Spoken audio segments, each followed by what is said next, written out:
waddanka Sweden ayaa lagu soo waramayaa in dukaamada, bakhaarada iyo goobaha kala duwan ee ganacsiga laga rarayo dibna looga celinayo ukumaha kala duwan ee digaaga ee dalkaasi lagu iibiyo. Arrintan ayaa ka dambeysay kadib markii ay soo ifbaxeen in ukumahaasi laga helay goobaha digaaga lagu xanaaneeyo laguna bacrimiyo ukumaha fayraska ama bakteeriyada Salmonella taa oo khatar ku ah caafimaadka dadka.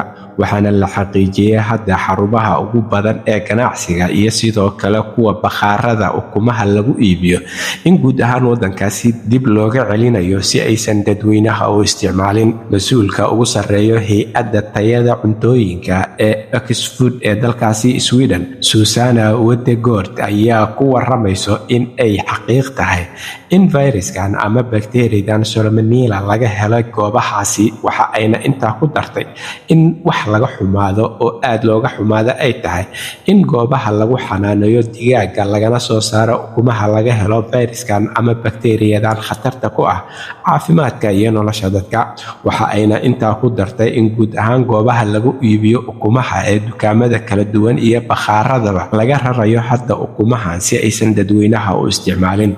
Ukumaha ugu badan ayay sheegtay inay yihiin kuwa ay ku jiraan baakooyinka ama cilbadaha 6 xabo ama 12 xabo, kuwa oo ay sheegtay in ay ka xareeyeen inta ugu badan dukaamada iyo bakhaarada lagu iibiyo ukumahani. Dukaanka dhanka raashinka ugu caansan dalkaasi Sweden ee Coop ayaa lagu soo waramayaa isaguna in si iskiisa uu u bilaabay in xarumihiisa kala duwan ee ku teedsan waddankaasi uu ka xareeyo ukumahaasi.